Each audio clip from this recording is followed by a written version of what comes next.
Hi everyone, my name is Sona, and I'm here today to talk a little bit about something that's very near and dear to my heart, which is the importance of food as medicine. A little bit of background on myself. So my background was in biomedical engineering, and I really launched my career in the healthcare world, working for a number of medical device and pharmaceutical companies.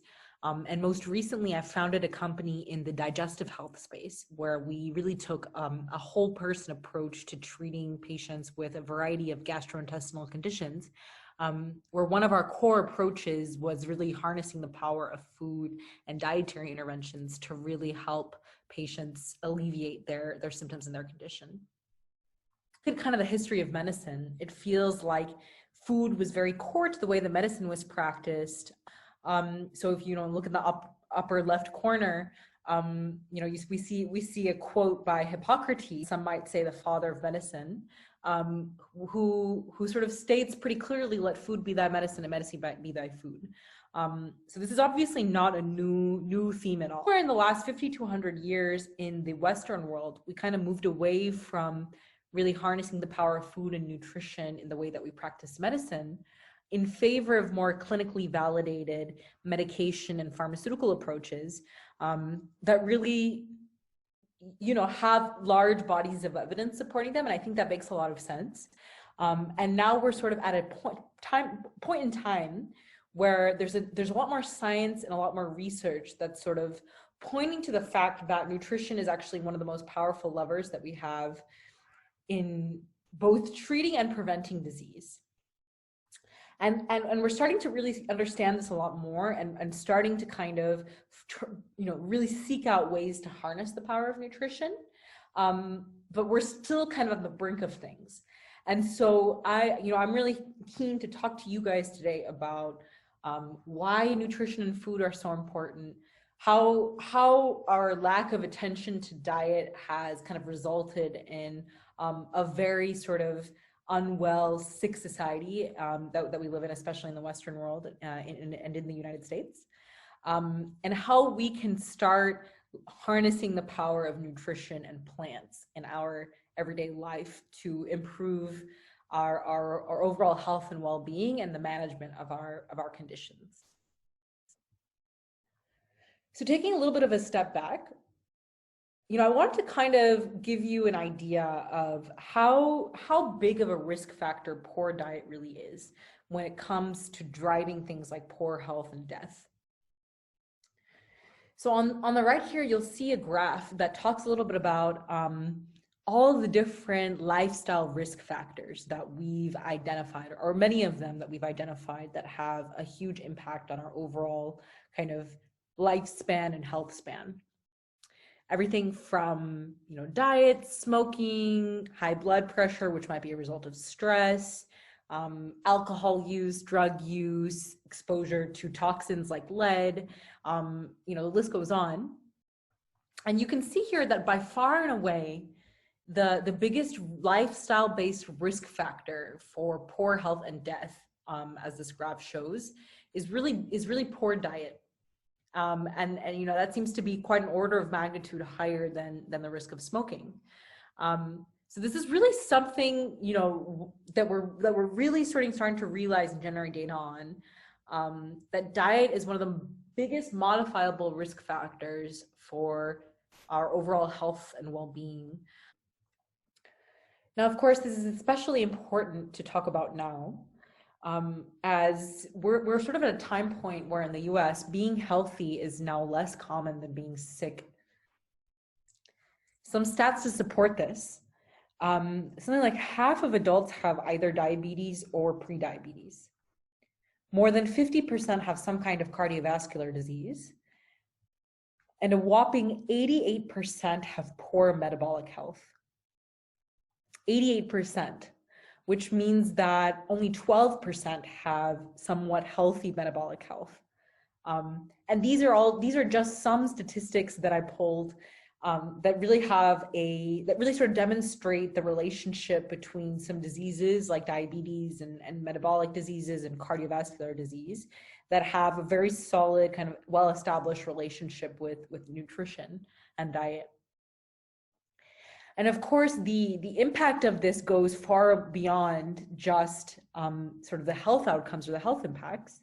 Of course, the financial and economic impacts are super important to keep in mind as well when it comes to really sort of evaluating the importance of this problem. And as you know, I'm sure I'm not the first one to tell you that healthcare spending in the US is exorbitant.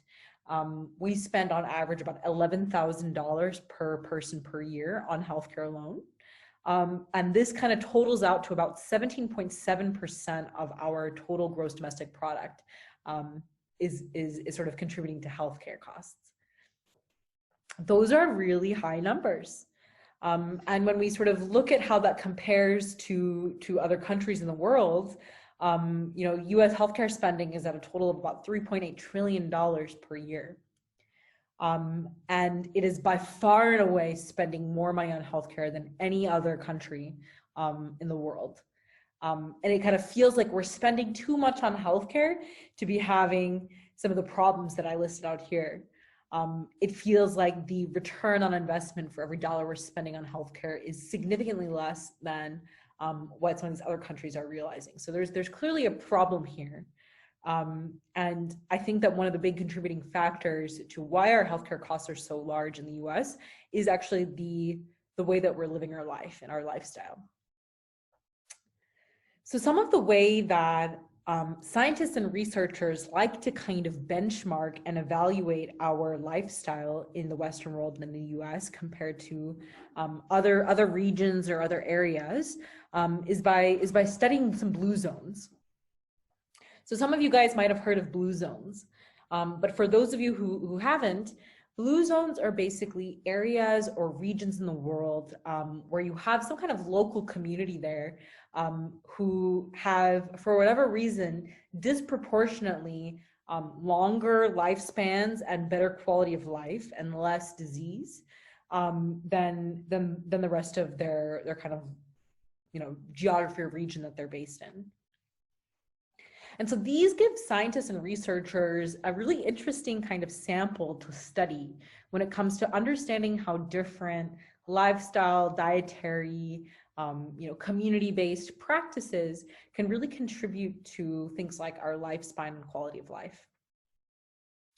And some of the most studied blue zones are sort of highlighted on the image here, where you have things like, you know, places like Loma Linda, California, which is a community of Seventh-day Adventists who, you know, are known to have certain practices in their daily lifestyle, like eating a lot of nuts and going for very long walks in the evening with a group of people, that scientists can sort of point to and say, those things we believe actually do contribute to improving our overall health and well-being. And there are a number of such societies, you know, Nicoya, Costa Rica is another one, Sardinia in Italy, Ikaria in Greece. And one that I would like to sort of talk a little bit about is Okinawa and Japan. Okinawa is a very interesting sort of area to study, especially when it comes to diet research.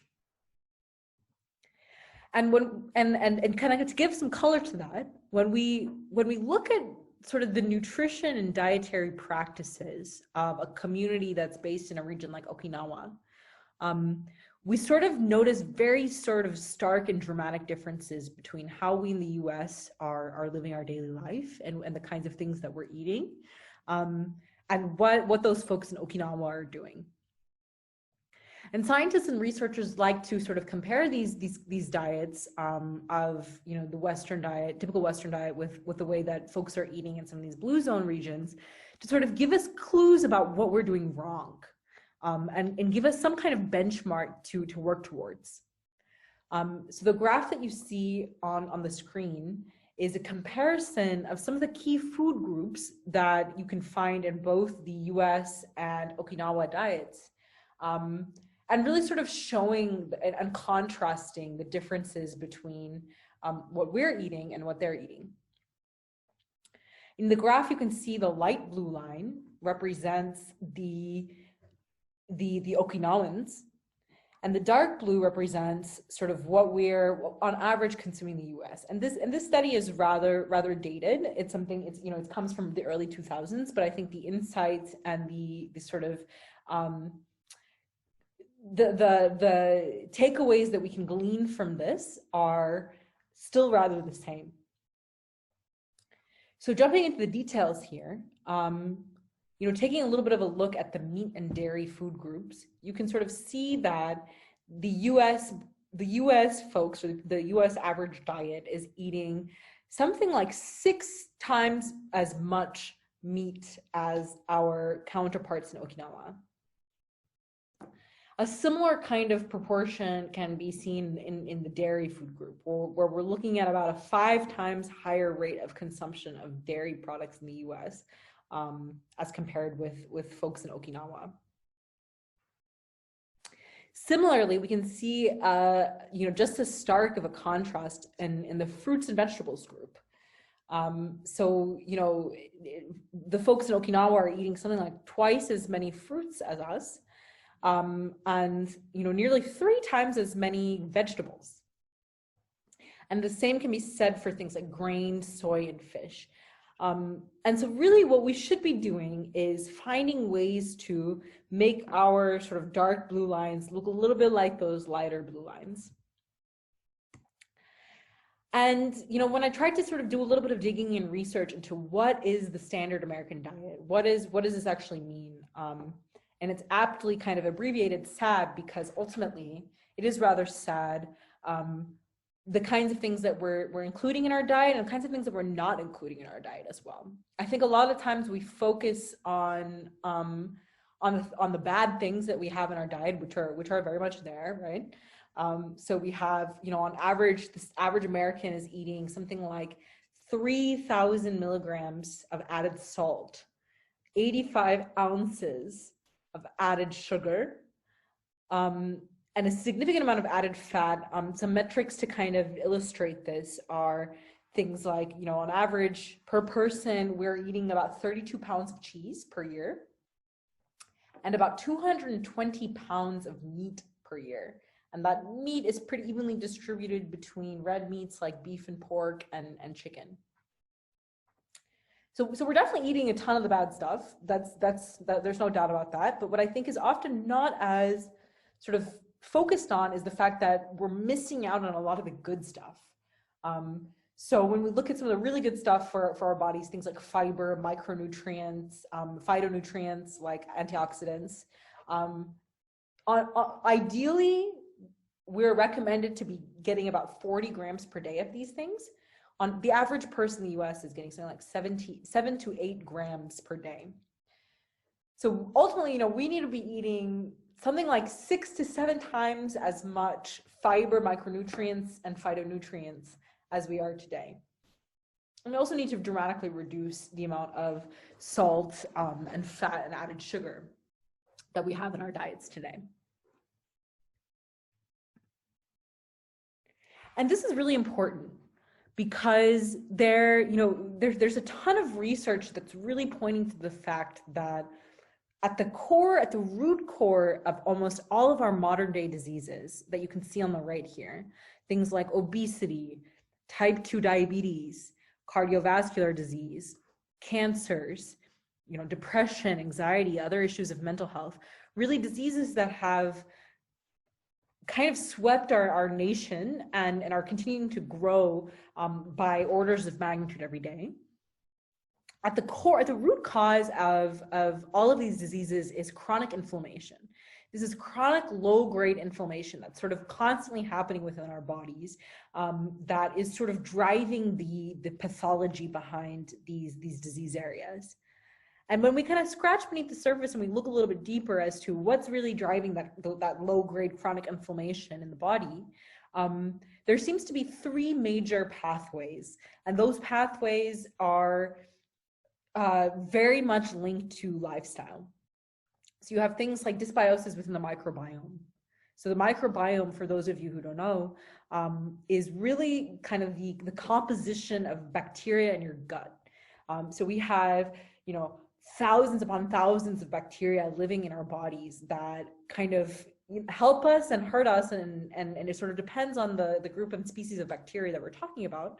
But ultimately, we want to have a good balance of this bacteria in our gut.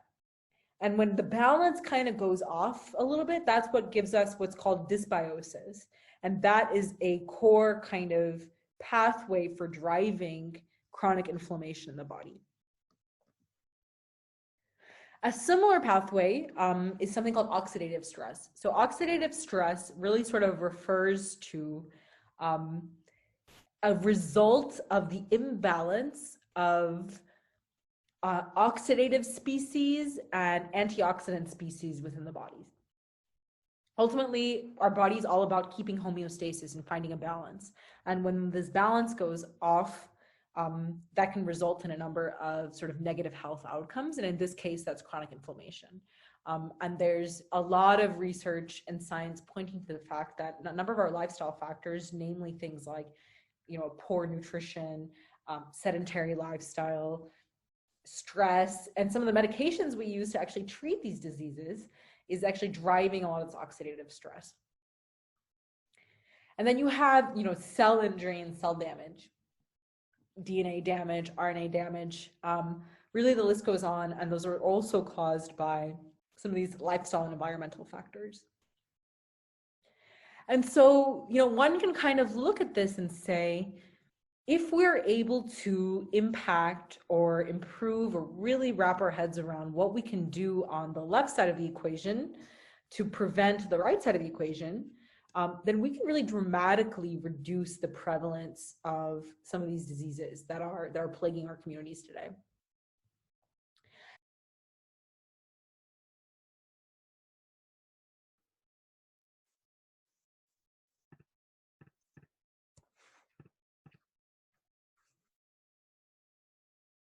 So what can we actually do to improve things?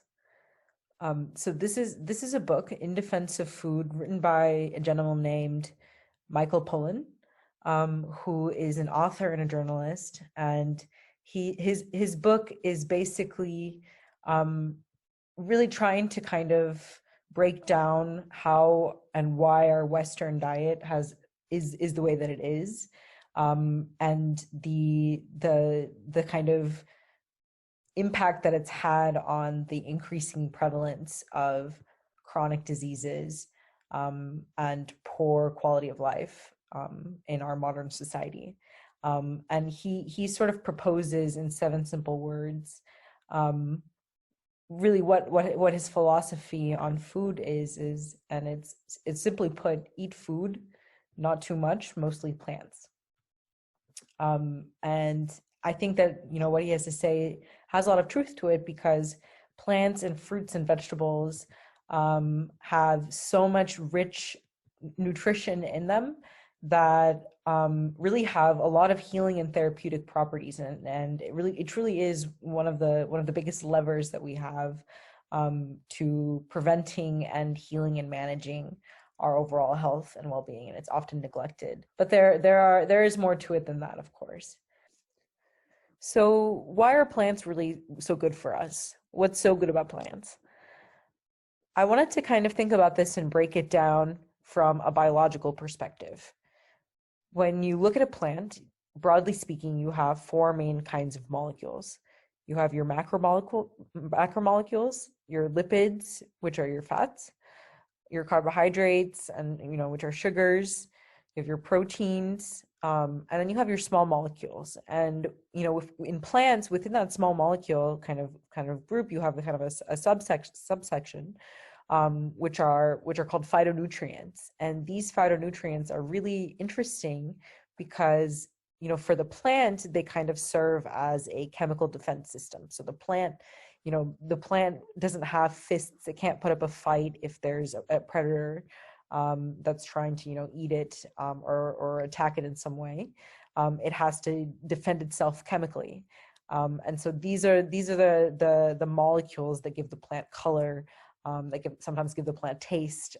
These are the molecules that are sort of defending the plant, and these molecules, when studied in humans, are actually they're really interesting because they have all sorts of healing and therapeutic properties when it comes to human health. A lot of notable use cases when it comes to being anti-inflammatory, to having cardioprotective and neuroprotective effects. And I wanted to share a few examples with you of these phytonutrients. So as I mentioned, these phytonutrients are really powerful small molecules that have a lot of sort of healing and therapeutic effects in humans. Have you guys ever heard that wine is supposed to be good for you? Well, there is actually some truth to it. Within the skin of red grapes, you have a class of compounds called polyphenols. And these polyphenols have been proven to have all sorts of antioxidant effects. So next you have beta carotene, which is a compound found in carrots. It's what gives the carrot this really bright orange color. It's a carotenoid and it's a powerful antioxidant within the body. It's also, and also an interesting thing to note about beta carotene is that it's also kind of the reason why the old wives' tale that carrots are good for your eyes exists.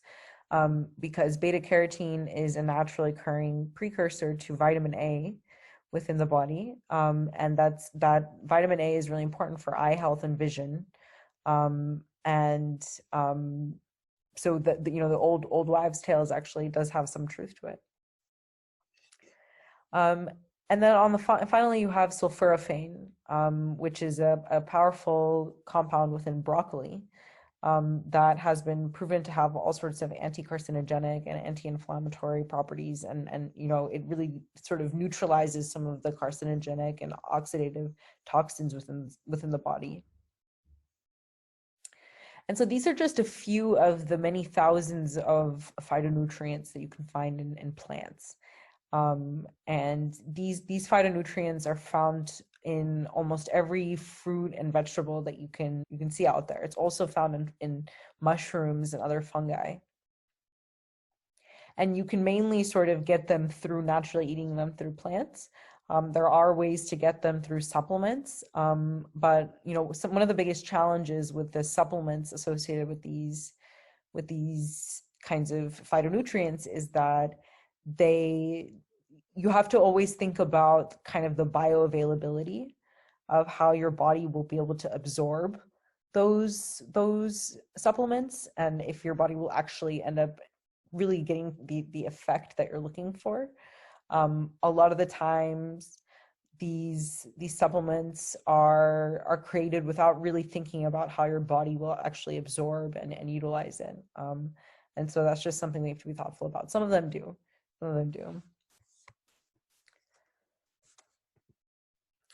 So I also wanted to talk a little bit about plant-based proteins and some of the advantages that it has when compared with sources of animal protein.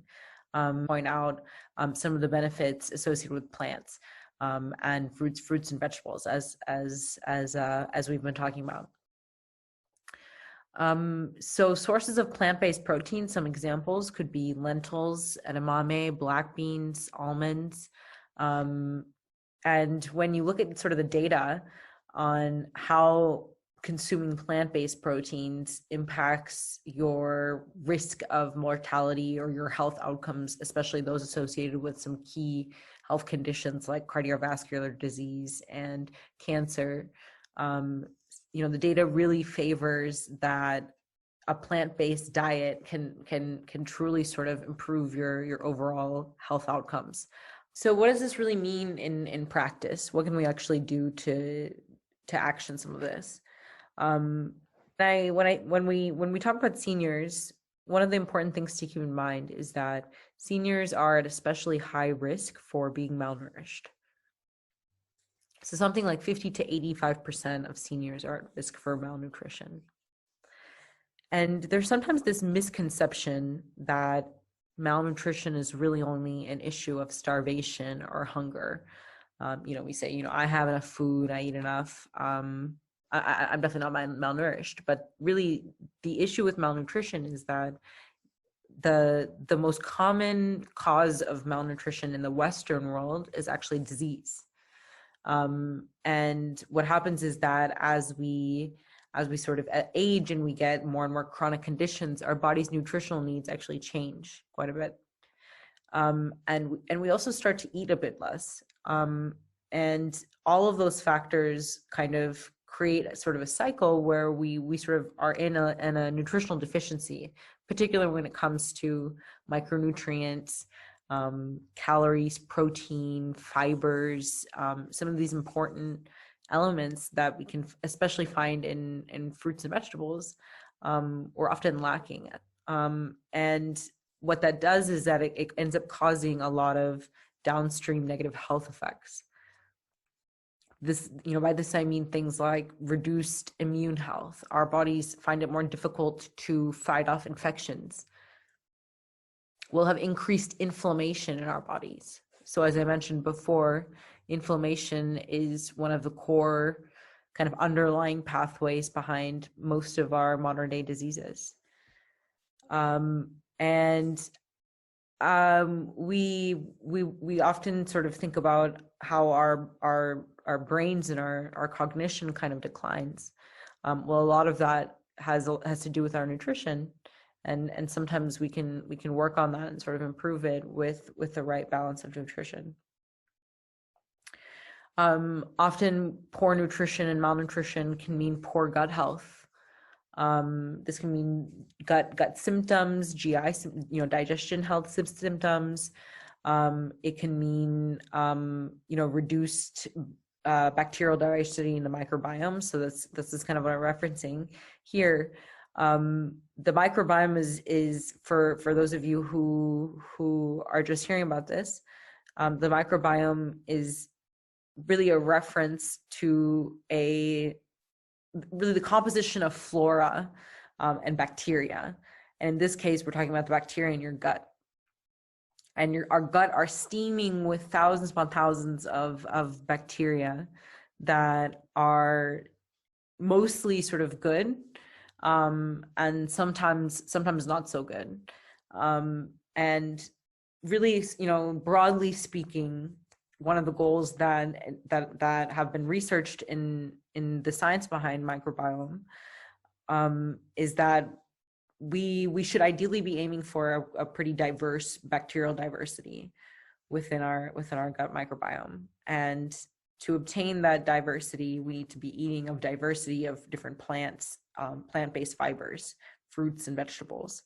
And in seniors, we tend to see, some of the results in some of the microbiome research in seniors have shown that seniors tend to have a reduced bacterial diversity in their gut.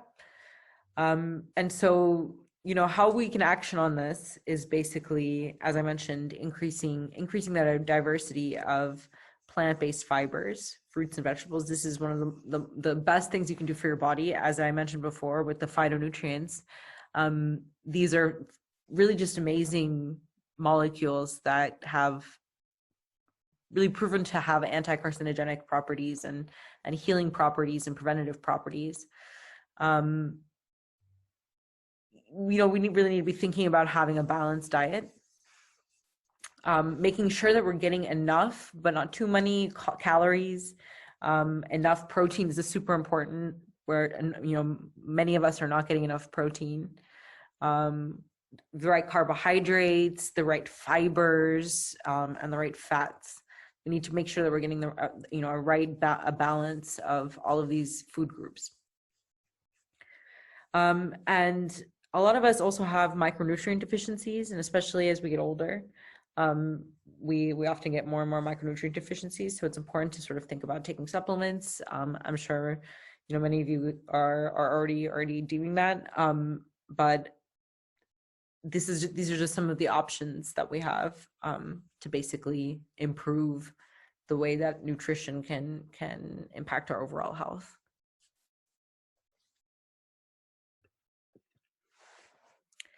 And with that, I want to say thank you very much for your attention. I hope this talk was informative for you in some way, and that you were able to gain some nugget of information. If you have any questions or comments, please feel free to reach out to me at the email address on the screen here. Other than that, I hope you guys have a great day.